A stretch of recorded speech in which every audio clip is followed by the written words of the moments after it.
आवाज जनसामान्यांचा। जिल्हा परिषद निवडणुकीचा रणसंग्राम आता अंतिम टप्प्यात पोहोचला आहे। प्रत्येक उमेदवार मतदारांच्या घरी जाऊन मतदानासाठी आवाहन करत आहे। भिगवण शेटफळगडे जिल्हा परिषद गटात अपक्ष उमेदवार सोनाली स्वप्नील बंडगर यांनी प्रचारात आघाडी घेतल्याचं चित्र पाहायला मिळते। सामान्य मतदारांचा कल त्यांच्या बाजूने झुकताना दिसत आहे। सामान्य कुटुंबातून पुढे आलेल्या सोनाली बंडगर यांनी प्रचारादरम्यान गावोगावी भेटी देत नागरिकांशी थेट संवाद साधला। पाणी, रस्ते, आरोग्य, शिक्षण आणि महिलांसाठी रोजगार या मूलभूत प्रश्नांवर त्यांनी भर दिला आहे। सामान्य माणसासाठी काम करण्याचा माझा निर्धार आहे। प्रत्येक घरापर्यंत पोहोचून लोकांच्या अडचणी समजून घेतल्या। निवडून आल्यावर प्रामाणिकपणे विकास कामे करण्याचा प्रयत्न करेन। पक्षापेक्षा माणूस महत्त्वाचा मानून मी ही लढाई लढते आहे। मतदारांनी दाखवलेला विश्वास मी कधीही फोल ठरू देणार नाही, असं सोनाली स्वप्नील बंडगर यांनी सांगितलं। सध्या प्रचार अंतिम टप्प्यात असून मतदारांमध्येही उत्साहाचं वातावरण आहे। भिगवण शेटफळगडे जिल्हा परिषद गटात अपक्ष उमेदवार सोनाली बंडगर यांना सामान्य जनतेचा चांगला प्रतिसाद मिळताना दिसत आहे।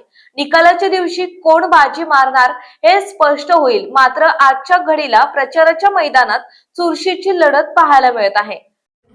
ताई, या भिगवण शेटफळगडे गटामध्ये आज तुम्ही फिरत आहात, घर टू घर घेत आहात, कसा प्रतिसाद मिळतो तुम्हाला? नमस्कार, मी सोनाली स्वप्नील बंडगर भिगवण शेटफळगडे गटामधून जिल्हा परिषदेसाठी अपक्ष उमेदवार आहे आणि माझे चिन्ह आहे कब्बशी। आज शेवटचा दिवस आहे प्रचारासाठी, तर लोकांचा खूप छान प्रतिसाद मिळत आहे। लोकांना आता नवीन चेहरा पाहिजे आणि त्यात आम्ही तरुण आहे, त्यामुळे आम्ही त्यांचे नक्कीच सगळे प्रश्न सोडवणार आहे। सगळे लोक आम्हाला चांगला प्रतिसाद देत आहेत। सकाळी राष्ट्रवादी काँग्रेस पक्षाची प्रचार फेरी भिगवण शहरामध्ये फिरत होती। त्यातील काही लोक असे सुप्त लाट आहे म्हणतात की कबशीची सुप्त लाट आहे आणि कबशीच्या बाजूने चांगला निकाल मिळणार आहे आणि आम्ही सुद्धा फिरतोय गडाळाकडे, पण मतदान आम्ही कबशीला करणार। नेमकी काय किंमत केली तुमच्या मिस्टरांनी? त्यांनी सामाजिक कार्य चांगलं केलेलं आहे आणि आम्ही आता जसं फिरतो तर लोक सगळे म्हणतात आम्ही दुसऱ्यांचा प्रचार करतोय, पण मत नक्की तुम्हालाच असणार आहे। कसा प्रतिसाद मिळतोय की त्यांच्या कामावर समाधानी आहात का तुम्ही? हो, म्हणजे आता आम्ही भेटी घेतो ना, तर सगळे लोक सांगतात की त्यांचं काम चांगलं आहे, त्यामुळे आम्ही तुम्हालाच मतदान करणार। आता तुम्ही प्रचार अंतिम टप्प्यात आलाय, घर टू घर प्रचार केलेला आहे। स्थानिक जे मतदार आहे त्यांच्याशी चांगला तुमचा संपर्क झालेला आहे, पण तुम्हाला स्थानिक लोकांची समस्या कुठली महत्वाची जाणवते त्याच्यामध्ये?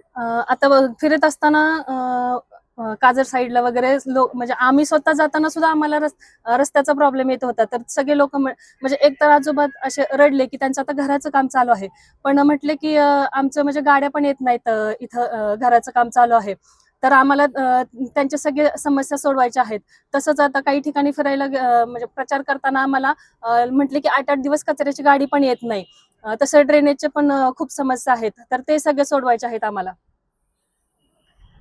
आपण पाहतोय की बाकीच्या पक्षांचं सुद्धा विजन की रस्ते, आरोग्य, पाणी, वीज याच्यावरती आहे, पण तुमचं असं काही यांच्यापेक्षा वेगळं विजन आहे की बाबा तुम्ही मतदारांना आकर्षित करू शकता त्याद्वारे? महिला सक्षमीकरणासाठी आम्ही प्रयत्न करणार आहेत। महिला घरून आता काम करतायत, तर त्याच्यासाठी आम्ही म्हणजे त्यांचे जे व्यवसाय आहेत तर त्याला चांगला भाव मिळेल ह्याच्या दृष्टीने आम्ही काम करणार आहेत। तसंच आपण आता बघतो की छोटी मुलगी पण सुरक्षित नाहीये, तर शाळेमध्येच आपण असं त्यांना गुड टच, बॅड टच किंवा असं स्वतःच्या संरक्षणासाठी काय करता येईल त्याच्या दृष्टीने आम्ही काम करणार आहे जिल्हा परिषद शाळेमध्ये पण। तसेच अजून जिल्हा परिषदच्या ज्या काही योजना आहेत बऱ्याचशा लोकांपर्यंत पोहोचतच नाहीत। आता आम्ही प्रचाराच्या दरम्यान गेलो तर म्हटले की गिरण असते, तर ते आमच्यापर्यंत येत नाही। आमच्या म्हणजे ज्यांना खरं गरज आहे त्याची, तर त्यांच्यापर्यंतच पोहोचत नाही, तर ते आम्ही नक्कीच काम करणार आहे। तुम्हाला काय वाटलं नाही की बाबा आपण पंचायत समितीसाठी उभा राहावं, जिल्हा परिषदच का निवडली? आम्ही लोकांचे प्रश्न सोडवू शकतो, आम्हाला माहिती आहे, त्याच्यामुळे आम्ही जिल्हा परिषद निवडली। म्हणजे लोक बरेच आहेत जिल्हा परिषद सदस्य, पण आम्ही फिरताना असं खूप प्रश्न जाणवले की एवढ्या 5-6 वर्षात नाही त्यांच्याकडून काम झालं, तर आम्हाला ते त्यांचे सगळे समस्या सोडवायच्या आहेत।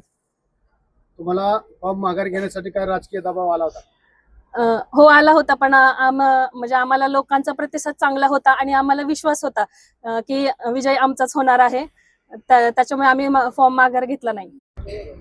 सध्या आता तुम्ही या जिल्हा परिषद गटामध्ये गावोगावी फिरत आहात, पण नक्की तुमच्या समस्या तुम्ही तर मतदारांच्या बघितल्या असतील आणि तुमचं विजन काय असणार आहे रस्ता, वीज हे तर समस्या आहेत.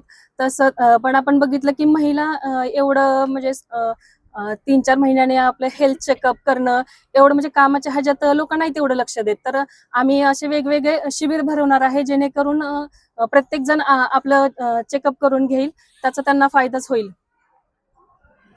स्वप्नील दादांचा स्वभाव पाहता तरुण वर्ग आणि मतदार आकर्षिला जातो त्यांच्याकडे.